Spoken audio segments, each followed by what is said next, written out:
नमस्कार, स्वागत है आपका मेरे चैनल पर। मैं हूं Pankaj Matpal, certified financial planner. कुछ दिन पहले मैंने SWP यानी कि सिस्टमेटिक विड्रॉल प्लान पर एक वीडियो बनाया था। आपने उसे पसंद भी किया, लेकिन आपने मुझे सुझाव दिया था कि मुझे कुछ स्कीम्स भी आपको सजेस्ट करनी चाहिए। तो आज के इस वीडियो में मैं आपको SWP एक बार दोबारा से एक्सप्लेन करूंगा और साथ ही कुछ स्कीम्स के नाम भी सजेस्ट करूंगा। तो SWP यानी कि सिस्टमेटिक विड्रॉल प्लान एक pre planned cash flow manage करने का एक अच्छा तरीका है और ये SIP का एक तरह से उल्टा है। जिस तरह से SIP में रेगुलरली इन्वेस्ट करके एक पूंजी जुटाई जाती है, उसी तरह से SWP में जो पूंजी आपने जुटाई है म्यूचुअल फंड में, वहां से रेगुलरली कुछ पैसे यानी कि पीरियोडिकली विड्रॉ किए जाते हैं। जिस तरह से SIP में अमाउंट आपके बैंक से डेबिट होता है और उसके बदले में आपको म्यूचुअल फंड की यूनिट्स अलॉट होती हैं, SWP में म्यूचुअल फंड की यूनिट्स रिडीम होती हैं और उसके बदले में जो डेट आपने डिसाइड की है, जिस स्कीम में आपने पैसा इन्वेस्ट किया है, यानी कि वहां से जिस इंटरवल पर आपको पैसा चाहिए, उस तरह से यूनिट्स रिडीम होती रहती हैं और आपके अकाउंट में पैसे क्रेडिट होते रहते हैं। तो सिस्टमैटिक विड्रॉल प्लान में एक फायदा यह भी है कि यदि आप कोई एन्युटी प्लान लेते हैं तो वहां पर एक फिक्स अमाउंट होता है, और यदि आप 25-30 साल की प्लानिंग कर रहे हैं और सेम अमाउंट आप एन्युटी प्लान में डिसाइड करेंगे तो वो थोड़ा सा गलत हो जाएगा। क्योंकि इनिशियली अगर मान लीजिए आपको 50,000 रुपये महीने की जरूरत है तो 10 साल के बाद 50,000 रुपये महीने से आपका खर्च नहीं चल पाएगा, आपको उसे बढ़ाना होगा।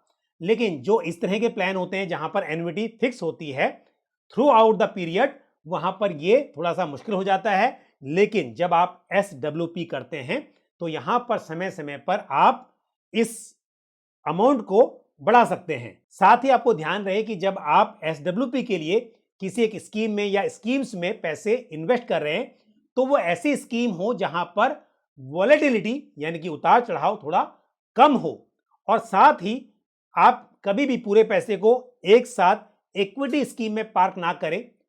अच्छा यह होगा कि यदि आप मान लीजिए 1 करोड़ रुपए इन्वेस्ट कर रहे हैं और अगले 25 साल के लिए प्लान कर रहे हैं, तो पहले 2 साल के लिए आप कुछ पैसों को इक्विटी सेविंग्स स्कीम या कंजर्वेटिव हाइब्रिड फंड में पार्क करें।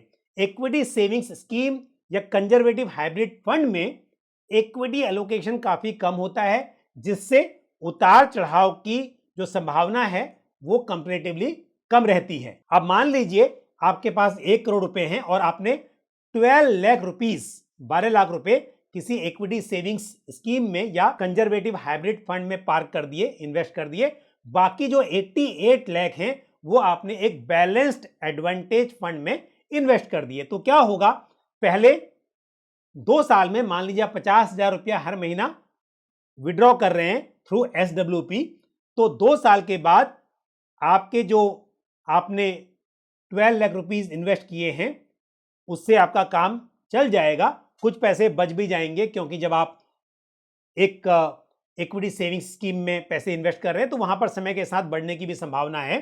तो यदि 2 साल में आप 12 लाख रुपए विड्रॉ करते हैं और 12 लाख में इन्वेस्ट किए थे तो कुछ पैसे वहां पर बच भी जाएंगे जो समय के साथ बड़े होंगे वो पैसे, और साथ में बाकी का जो 88 लाख इस उदाहरण के तौर पर आपने बैलेंस एडवांटेज फंड में इन्वेस्ट किया है वो समय के साथ बढ़ेगा।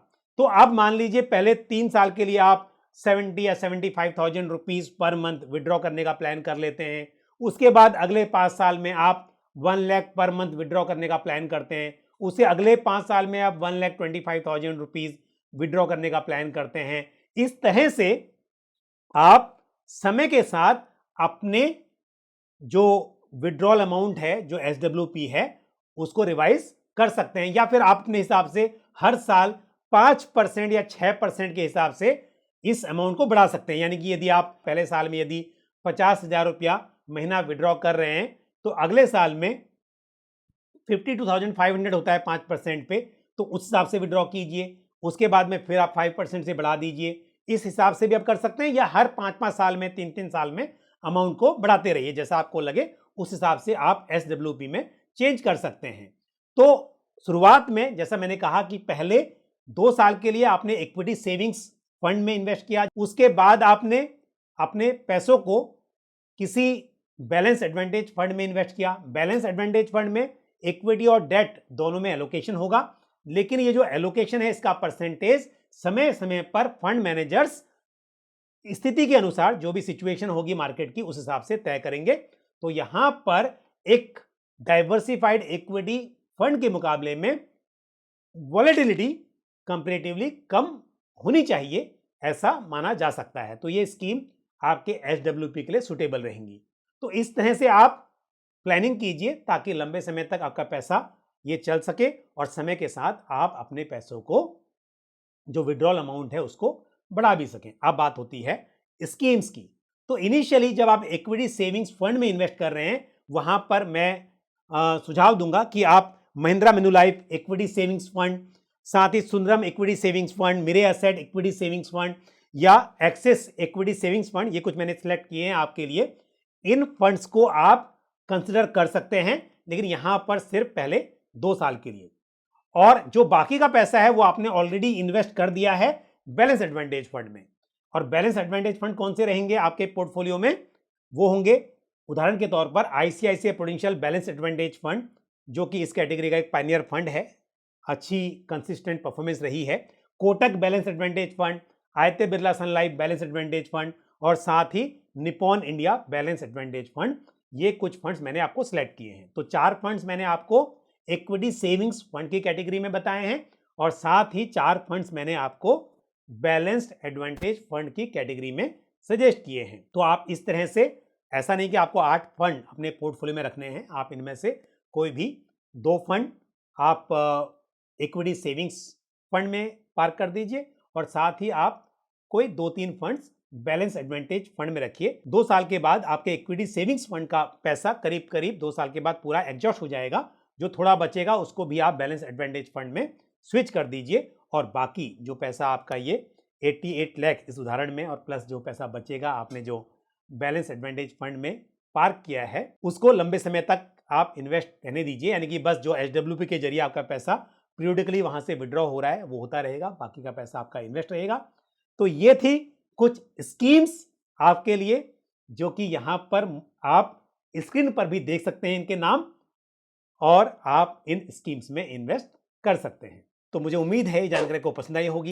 इस वीडियो को लाइक करना ना भूलें और साथ ही यदि कोई सवाल या सुझाव हो तो कमेंट बॉक्स में आप जरूर पोस्ट करें। और यदि आपने हमारा यूट्यूब चैनल अभी तक सब्सक्राइब नहीं किया है तो चैनल को सब्सक्राइब करें और साथ ही बेल आइकन को भी प्रेस करें। इसी तरह की महत्वपूर्ण जानकारी के साथ अगले वीडियो में आपसे फिर मुलाकात होगी। अपना ख्याल रखिए। Thank you. जय हिंद। म्यूचुअल फंड निवेश बाजार जोखिमों के अधीन है। योजना से संबंधित सभी दस्तावेजों को ध्यान से पढ़ें।